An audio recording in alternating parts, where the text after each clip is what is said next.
I think watching from Iran, which of course is an important player in what is going on in both Gaza and Lebanon and in Yemen, I think this does make the regime in Iran look weaker. Hamas is an ally, and the loss of Sinwar will hurt the Islamic Republic, and it makes the supreme leader in the IRGC look weaker.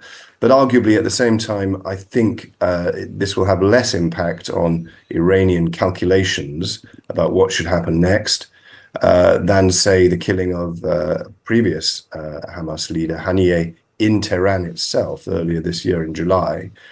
And I think it's also worth saying that, if Iran were to react specifically to the killing of Sinwar, that actually might increase the risk of them looking even weaker, both domestically and in the region. Let's speak now to Nicholas Hopton, the Director General of the Middle East Association, and formerly was the UK ambassador to Libya, to Iran, to Qatar, and indeed to Yemen. Nicholas, good morning to you. Good morning, Callum. Thank you very much for joining us. Can I start by considering what this means for the wider region? Does this send something of a signal from Israel that they wanted to eliminate the leadership of Hamas, and they have done so? What does that mean in the context of the Middle East? I think it's undoubtedly a victory for Prime Minister Netanyahu and the Israeli government.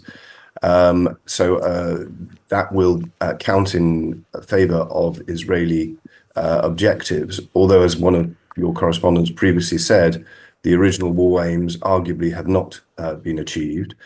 I think watching from Iran, which of course is an important player in what is going on in both Gaza and Lebanon and in Yemen, I think this does make the regime in Iran look weaker. Hamas is an ally, and the loss of Sinwar will hurt the Islamic Republic, and it makes the supreme leader in the IRGC look weaker. But arguably, at the same time, I think this will have less impact on Iranian calculations about what should happen next than, say, the killing of previous Hamas leader Haniyeh in Tehran itself earlier this year in July. And I think it's also worth saying that, if Iran were to react specifically to the killing of Sinwar, that actually might increase the risk of them looking even weaker, both domestically and in the region.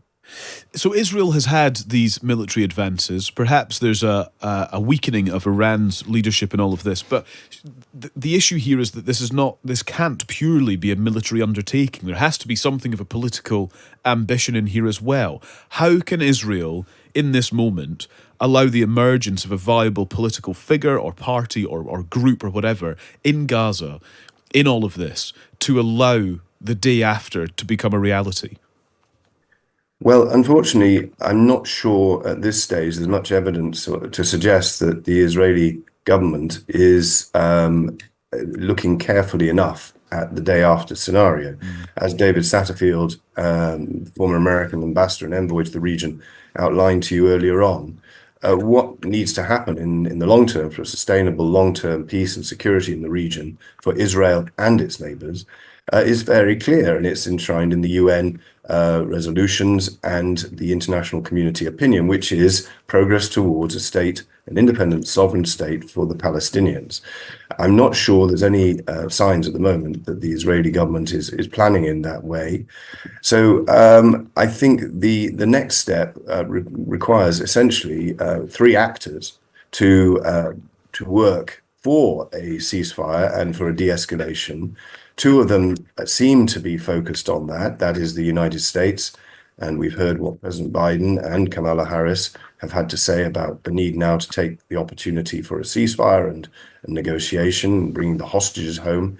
The second one being Iran, and the Iranian foreign minister is busy with a regional tour trying to de-escalate the situation, obviously with an eye firmly on the objectives of the Islamic regime as well. The third actor, most important at this point, of course, is Prime Minister Netanyahu and his government, and there is a misalignment between, as far as one can see, where the Israeli government is pointing and where the US, Iranians, and the rest of the international community are arguing this should go. Yeah. In your expertise, based on your experience as well, I wanted to ask about Qatar, which George Grill's just mentioned as perhaps the place to where Hamas looks now for its leadership. We know that Hamas and Qatar have close links, and we also know that Qatar has been instrumental in the kind of mediation efforts in the talks at various points over the course of the last year as well. Qatar is in an intriguing position here when Hamas looks there for leadership and guidance and indeed some level of hospitality or at least accommodation, but also has an important wider regional role to play. There's something of a contradiction in those two things, is there not? I wouldn't necessarily say a contradiction, Callum. It's certainly a tension, and it's been there for a while. Also, of course, in the hospitality that Qatar affords to Taliban leadership in the past. So, which of course it does. This is often misunderstood. It does that at the request, essentially, of the United States.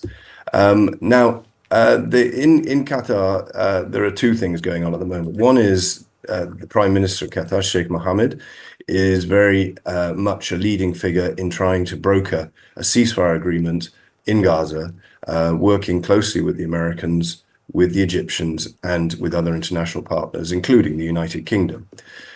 At the same time, you have some of the Hamas political leadership in exile there for a long time. And when one looks at who might succeed Yahya Sinwar at the head of Hamas at this point, there are two obvious candidates, both of whom are sitting in Qatar. Khalid Mashal, who used to lead Hamas until 2017, and then Khalil al-Hayya, who was Sinwar's deputy. Now, there are pros and cons in terms of achieving a ceasefire at this point, both.